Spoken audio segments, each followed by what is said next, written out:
Hey, Shadarek here. Today is going to be my Mythic Plus guide for Aldrachi Reaver in Season 3 of The War Within. Havoc is looking like it's going to be very good this season, and this is going to be my first full-length guide that is properly done with gameplay footage for examples of exactly what I'm talking about. So, hopefully this comes across as something that you like. And for those of you that don't know me, I am a high-end Mythic Plus player as well as raider, and I also write the guides for Havoc Demon Hunter on Wowhead. When it comes to Mythic Plus specifically, in Season 2 of The War Within, I finished at 4001.5 IO, and I was the rank 1 Havoc Demon Hunter in the world by a large margin. I pushed every season on Havoc. I just like playing Havoc in general, and unless it's entirely unplayable, you're likely to find me doing the highest keys that I possibly can. So, the first thing we're going to start out with on this guide is going to be soul generation.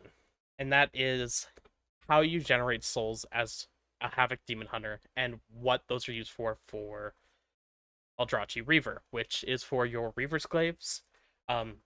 They're used 6 souls generates 1 Reaver's Glaive, and then those are utilized for damage. I'll get into how to use the Reaver's Glaives later, but first, we're going to start with the soul generation itself. Soul generation on Havoc, we have quite a few different sources, and typically when it comes to AoE in dungeons, souls are the resource that you want to treat over Fury because you're going to be really over Fury capping. So, you have Chaos Strike, which has a chance to cleave off a soul, and the chances increase the longer you go without having a soul drop. You have Sigil of Flame, which will take 1. That is due to Soul Sigil's talent down here, where afflicting a enemy with a sigil generates 1 lesser soul fragment. Sigil of Spite, which itself spawns 3, plus an extra 1 due to soul sigils. And Sigil of Misery also works. As long as it actually CCs a mob, it will spawn a soul. If it does not CC a mob, it will not work, however. As well as these, we also have Hunt. So if you look at my Reaver's Glaive icon down here, when I hunt, it will give me another Reaver's Glaive to throw. And you also get one for finishing your Reaver's Glaive combo, so when I spend my second empowerment here, another soul will flick out of the mobs. You also generate souls due to damage from Wounded Quarry, which is off of your Reaver's Mark, and it's the mechanic that gives us our funnel. There's a 10% chance per damage tick that this will spawn a soul fragment. And lastly, we have Chaos Nova. Now, Chaos Nova is a 30% chance per mob. I didn't get one here, and that can happen. You can get 0, you could get it from all 3 mobs, and if you're in a massive pull, like 10 to 15 mobs, using this as a damage cooldown is pretty relevant when you can enable spawning 3 to 5 extra souls. On top of all those, you can also receive souls when mobs die, so this is something that comes up a lot in Mythic Plus, where near the end of packs, you'll get extra souls as well to go into the next pack. With all that mentioned, I do also want to point out that if you're not sure where your souls are, they can be picked up by pressing Fellblade, which will pick up all your souls in a nearby area due to Warblade's Hunger. It says it consumes up to 5 nearby souls. This works outside of line of sight and in a 100-yard range. On top of that, you can have up to 5 souls on the ground at a given time. Now, you don't lose your souls if you go over this amount, and you can see here that I'm not moving to pick up my souls, so they won't be picked up. But now, when I spawn an extra soul, it's going to pick one up automatically. Every time, the oldest soul will be picked up. And the reason for that is simply because you are limited to having 5 on the ground at once. Souls can eventually expire, but it's very rare, and again, Fellblade will pick them all up, any of the remaining souls that you do have. Our next section is your opener. This is not just your opener, entering a key with every single button up, but also your opener going in pull to pull. When you're entering a pull, the first thing you should be looking to do is, from ranged, if your Sigil of Flame is up, press Sigil of Flame, or generate a soul as you're going into the pull, and throw Reaver's Glaive from there. This can change a little bit depending on threat and other things, so you may see me do different things at different times. However, going into a pull, generally it's going to be the same, where you'll want to Reaver's Glaive. After Reaver's Glaive, you want to spend your combo. After you've spent your Chaos Strike into Blade Dance, you will use your Immolation Auras before going into Eye Beam. That is so you have your 15% damage bonus from Thrill of the Fight, and that damage bonus will apply to your Eye Beam, to your Immolation auras, and any combo you're doing after. If Metamorphosis is up and you're doing your full rotation, that will then lead directly into your Metamorphosis combo, and if you have more souls, you can also weave a Reaver's Glaive in on that next Death Sweep out of the reset. Speaking of Metamorphosis, do not overthink using meta. Use this typically nearly on cooldown. I use it with my next I-Beam window that's coming up, as it will reset I-Beam and Death Sweep, and if I'm using an on-use trinket, that will be pressed prior to the I-Beam going into that window, as a lot of that burst does happen before Metamorphosis is actually pressed, so you don't want to macro it in. One of the most major mistakes I see typically in Mythic Plus out of Havoc players is Metamorphosis is overheld. There's a lot of cases where it's held for 30 seconds to a minute, and in extreme cases, I might see meta held for 3 to 4 minutes at a time, where you're losing multiple casts between each cast, so they make sure they have it for like every boss or dangerous pull. You're going to be better served pressing it literally on cooldown. You do an incredible amount of damage outside of Metamorphosis, and it's something you just want to keep getting on cooldown and using as much as you can in a key, as opposed to trying to line it up specifically to have it at the start of each boss or dangerous pull. In most cases, it'll come up during those anyways, and on a boss, you don't need to have meta on pull to do damage. Just use meta as it comes up and continue doing that. A very important rule for Aldrachi is when you're going out of one pull and continuing to the next pull, you want to have a Reaver's Glaive available. Now, this can be done in multiple ways. One, you can actually just have the Reaver's Glaive available, and in a lot of cases, you'll also want to have a bunch of souls and just be carrying over all your resources going forward. But in cases where you just spent on a big pull and maybe you're leaving without a Glaive, if you don't have the resources to build a Glaive instantly going in the next pull, whether it's Sigil of Spite, maybe Chaos Novaing on a bunch of mobs, or having the hunt up, then it is a mistake to have spent as many Glaives as you did, and you should have held one from the previous pull. Not having a Reaver's Glaive going into a pull means you're not going to have your Wounded Quarry out. The physical damage that you are dealing will not be getting funneled, and you're losing that 10% chance per tick of Wounded Quarry to generate another soul. That averages out to about 2 souls per 20-second window, so it's a significant loss to not have that out when you're entering a pull, and that is like one of the main things that you never want to mess up, is to always have that Reaver's Glaive ready going to the next pull. If you aren't certain that you're going to have one, save the last one that you're going to be spending in your current pull. As a side note, if you do make a mistake and you do not end up having that Reaver's Glaive up or a way to generate one going into the pull, just start by sending your damage. Put I-Beam out right away, do your combo. You'll end up getting the soul eventually, but don't just sit there and do nothing while you wait to generate souls. You won't be doing any damage then, and you just want to get that I-Beam on cooldown if it's not going to be buffed anyway. Another mistake I see frequently is Blade Dance not being pressed on cooldown. More or less, you would like Blade Dance to be used on cooldown, just consistently pressed every single time you can. The only situation where you're not pressing it on cooldown is going to be when a higher priority button is up. However, that is infrequent. Maybe if Blade Dance comes up at the same time as I-Beam, then you're going to I-Beam first and it will be a Death Sweep. But in situations like with Reaver's Glaive, I will see frequently that Reaver's Glaive comes up at the same time as Blade Dance. And it's not uncommon for me to see a player throw a Reaver's Glaive, then Chaos Strike and Blade Dance, as opposed to just pressing the Blade Dance. When you do this, you're pushing Blade Dance down 2 more globals after it's already up, when holding the Reaver's Glaive wouldn't cost you anything, as it's not a cooldown ability. It's something that's very flexible and fluid, and you can move it around as necessary. So with that, ideally you just want to make sure you're getting Blade Dance as close to on cooldown usage as you can, and from there, you work your Reaver's Glaives around to correctly buff it at the right time. If Blade Dance is going to be coming up in 3 globals, don't wait 2 or 3 globals to throw Reaver's Glaive. Throw the Reaver's Glaive then. You're going to be naturally Chaos Striking and using your other globals, and Blade Dance can continue to be hit on cooldown. There's also Vengeful Retreat.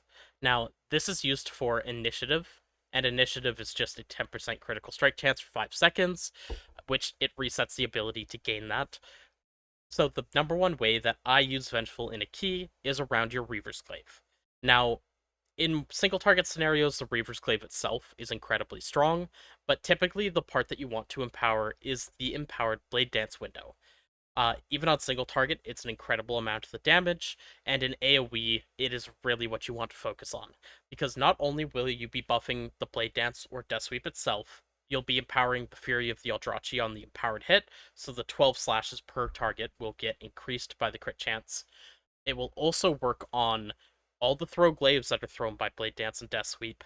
It will work on Trail of Ruin, which is applied by Blade Dance, and because the initial damage of Reaver's Glaive and Throw Glaives can be increased by critting, that increases the damage of Soul Scar and further increases the damage from Wounded Quarry.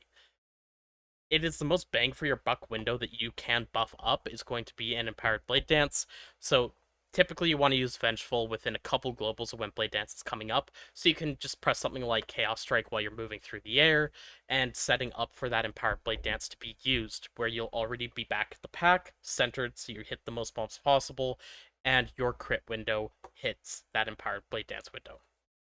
As a small side note, uh, Fury of the Aldrachi is not buffed by Exergy or Inertia. I have mention of why aren't we running Inertia since it's so burst based, or why are we not running Essence Break? Fury of the Aldrachi is not Death Sweep or Blade Dance, so it's not buffed by Exergy or Inertia because I think they simply forgot to add it to the whitelist for those. And it's not buffed by Essence Break as it's not actually Blade Dance or Death Sweep. You can't increase it with either of those effects, so that's why they are typically not taken in Mythic Plus. The next important thing is leveraging your Reaver Glaive usage to increase your overall damage that you're dealing. So, what I mean by that is, with Reaver's Glaive, you want to actually spend them back to back, because that means in AoE with Thrill of the Fight, you're going to be doing two things. One, you're going to be buffing Reaver Glaive itself. And there's a bug with Reaver Glaive where Thrill of the Fight actually applies the damage amp to Reaver's Glaive twice. And that's not just the damage of Reaver Glaive that ends up getting increased by that, which again, it's a little over 30%. That also works on the damage that happens after through Soul Scar, as it's just a percentage of the base damage dealt. It's actually an incredibly high amount of damage, especially in single targets, so it's really important to know this for bosses. But in AoE, when you're trying to do burst DPS, you want to be using the Reaver Glaive between each Blade Dance, so that you buff every Blade Dance window, as that Thrill of the Fight does work on Fury of the Aldrachi damage.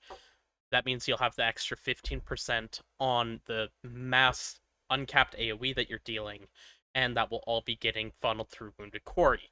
It's more efficient to use Glaives back to back to back, and then once you run out, to minimize and just refresh every time Reaver's Mark is about to expire, so that you can build back up another stack, especially if you're using unused trinkets, as you're going to want to have many Reaver's Glaives to fit into that burst window.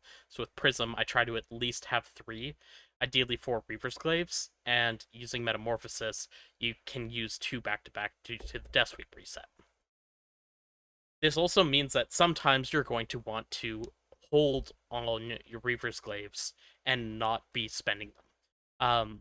Some situations like that might be an unimportant single target boss where you can just store up some damage for a really dangerous pull that's coming after. Or again, if you just want to start saving up because you're going to be using your trinket window in the near future and you want to have Reaver Glaives for that. To hold, what you do is you still want to keep your Reaver's Mark up unless the target that you're hitting is just about to die. And every time Reaver's Mark is about to fall, you can just throw a new Glaive and reapply it then. So you're only putting one out every about 20 seconds. The other thing to keep in mind is if you're trying to min-max, spawning souls, even if a boss is immune, you could do things like Sigil of Flame to spawn a soul, or be Chaos Striking and Fell Blading to generate and spend to spawn more souls. Now, I've done a lot of talk around souls, but I haven't really gone in depth on the mechanic, and this is something that, again, is not really intuitive or shown to you by the game, and there's some really important things around this. So with souls, they last for 30 seconds. When you get 6 souls, that is what generates you 1 Reaver's Glaive. But you can stack up a near infinite amount of souls. By near infinite, I mean that number actually goes up to 80, but that's a number you will never hit in any scenario on Havoc unless you're trying to do it on a target dummy. Every time you pick up a soul, it will refresh the duration of all the souls that you're holding to 30 seconds, but if you die, you will lose them all, and if that expires, you will lose all the souls you are holding. As you can only have one Reaver's Glaive on you at a time, that means, for example, if you were to have a Reaver's Glaive and stack up to 20 souls, then the next time you throw a Reaver's Glaive, you're still going to have 20 souls until you next pick up another soul. That will instantly refresh the buff, add 1 to it, and then -6 to give you your Reaver's Glaive. So you'd go from 20, and then you'd just see it jump from 20 to 15, and you'd gain a Reaver's Glaive because it actually goes to 21, then -6 to 15. Now, there are times where you might have issues keeping this up with 30 seconds of downtime between packs. Now, with that, you can do something like Sigil of Flame or Misery on mobs that are not in combat with you. Definitely make sure that you don't have like a healer hot on you or something when you're doing this that will put other players in combat. But you can like Sigil of Flame and it will spawn a soul.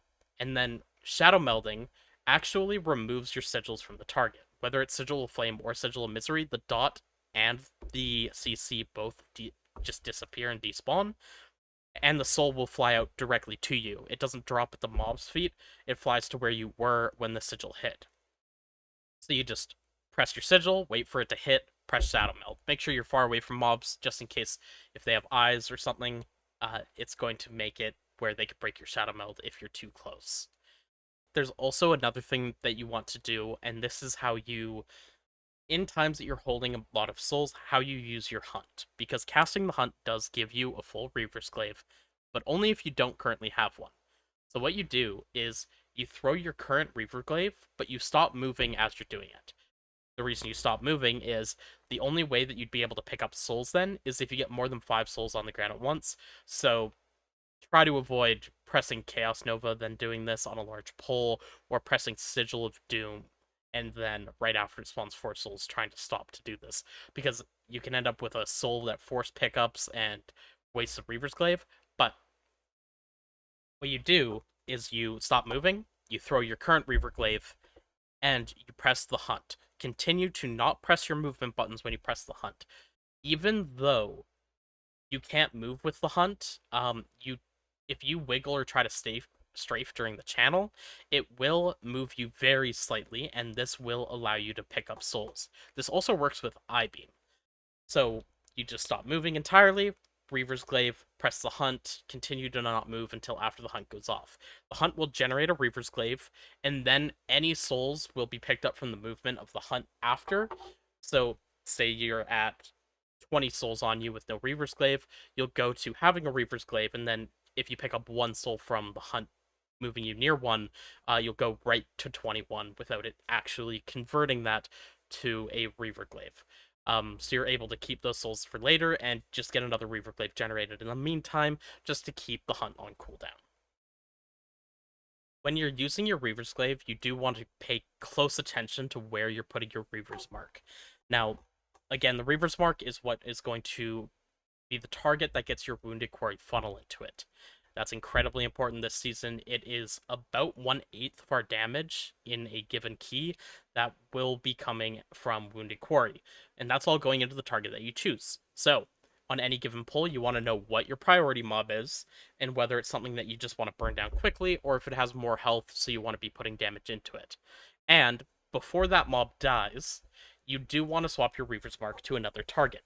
And what I mean by that is, if a mob is at 5% health and you throw a Reaver's Glaive, do not put your Reaver's Mark on that target. If the whole pack is at 5%, don't throw that Reaver's Mark. But if it's just your prio target, then what you want to do is throw your Reaver's Glaive, swap to a different target, and put your mark out. And then you can even swap back to that prio mob and press your Blade Dance on it again, just to get it killed off faster, but after it dies, instead of having no Reaver's Mark out, you'll still have it on the target that you swap to. So normally I keep in mind what I'm going to want to swap to next in the pull, just in case I do need to swap early, which is going to happen a lot this season. You do really kill your own priority targets. So, yeah, before a mob dies, swap that mark off to another target, and if the whole pack is about to die, save the Glaive. And with that, I've essentially gone over everything that I wanted to talk about for Havoc offensively. There is one more note to make, and that is, for optimizing your damage, there are some general things that are outside of Havoc and really just have to do with playing World of Warcraft in general. One is always be casting. even if you're going to end up hitting the wrong global instead of no global, typically that's going to be better. The only situation that I think that would be wrong to say right now is if it causes you to Blade Dance first before you Chaos Strike after a Reaver's Glaive combo. But outside of that, pressing something instead of pressing nothing is going to be better. If you're getting mixed up with what you're pressing, don't just start hitting nothing and just waiting while you think. Or at the very least, try to break that habit as fast as you possibly can. The other is making sure that you're pressing your buttons fast enough so that you're actually using your abilities off global cooldown. The global cooldown for Havoc is weird because we have varying levels of haste depending on, you know, whether you're in Metamorphosis, giving 20% haste, your Furious Gaze from I-Beams, which does not have the same duration as Metamorphosis, does another 10%, and that changes what our global cooldown is. And then we also have Fell Blade and Fell Rush, which are half-second global cooldowns instead of a full 1.5-second global that's hasted. Now, with that all out of the way, I'd like to move into the defensive and utility aspects of Havoc Demon Hunter. Now, these are something that are a lot more second to everything else when I am doing coaching or when I'm trying to teach the spec to players, but it is really just as important when it comes to playing the spec at a high level. What we'll start out with here is going to be defensives. And for defensives, we have our tried and true Blur. That is our most basic and number one defensive to press in any situation. And what Blur does is it increases your chance to dodge by 50%. And typically, as an agility class, our base dodge chance is something like 15. Take a quick look here. And you can see on my stats here that my dodge chance is 16%. So when you blur, that goes up to 66% chance. So a 1 in 3 chance that you will be hit. Typically, this only works on physical melee attacks or some direct melee hits. So the majority of mechanics cannot be dodged, but the ones that can, Blur works incredibly effectively on, and it's great for just trying to entirely prevent damage intake. For anything that can't be dodged, it is just a 20% damage reduction. I will say this is one of the weakest defenses in the game, but because of the fact that we're typically at high health due to our incredibly good sustain, we get by just fine with Blur, plus our other tools. The other tools that we have for defensives are going to be Deflecting Dance, and that is when you Blade Dance, you gain a shield for 15% of your health that works against incoming attacks. Now, this works only on direct damage. So if a fight has like a passive tick or a dot is applied to you, typically Deflecting Dance will not work on this. However, there are some things it will. For example, the last boss of Ecodome Aldani, the ticking damage on the fight is actually done as damage dealt from the boss to every player.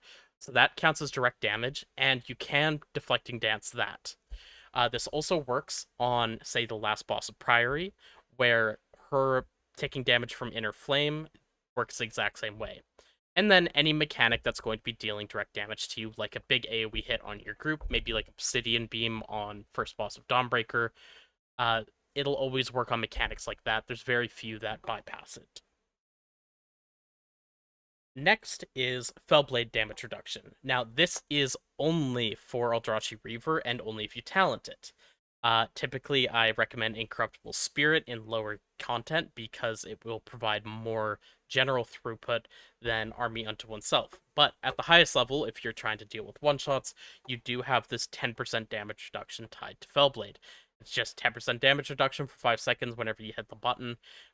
Very simple to use, and that could be overlapped with Blur and with Deflecting Dance to essentially cause you to take almost 30% reduced damage and have 115% of your health. And then we have one more minor defensive that is less spoken about, and again, I'm not listing all their Leech and Sustain here, but we also have Demon Muzzle. And the way Demon Muzzle works is if you hit an enemy with a sigil, whether or not it applies its effect, you will take 8% reduced magic damage from that enemy. That said, the damage has to come from the enemy to count. So if you think about Candle King from Dark Flame, the candles actually dealt the wax statue damage to you, or the wax statues did, and it wasn't dealt from Candle King himself. So Demon Muzzle did not work on that, but it did work on his Throat Dark Flame. This does work for a lot of mechanics, though, and if you ever need that extra 8% to survive something that is magic damage, which was not needed in Season 2 at all, it is an option that can be run. And lastly, this isn't quite a personal defensive, but it is a very powerful defensive and group cooldown in Darkness. The way that Darkness works is when you press it, it drops on the ground, and it's a small 8-yard radius. It is incredibly hard to see things through it, unfortunately, so there are some mechanics where it is more dangerous to drop Darkness than to not, as it can cover swirlies. But in Mythic Plus, it is doubled, at least any content where you're not in a raid, so it will be a 30% chance for friendly targets to avoid all damage from an attack. And that also means that it will work before doing things like reducing shields, so there can be some unique interactions, but typically this is best on mechanics that deal a lot of damage ticks as opposed to something that's a one-shot. And when it's worked in with other cooldowns, it can really help with the healer throughput that's required when it's down. However, poor RNG on a single person can cause deaths if you're trying to only rely on Darkness itself. So while it's pretty strong, the cooldown on it and the RNG aspects to it can be a bit frustrating at times. Next, we have utility. And out of the utility we have available, I'm going to start with our CC. So first we have Chaos Nova. Chaos Nova is a 45-second cooldown, 2-second stun. This does essentially no damage, ignore the fact that it does damage at all. As well as that, on Aldrachi we run Chaos Fragments, which causes it to have a 30% chance to generate a Lesser Soul Fragment from enemies that are stunned.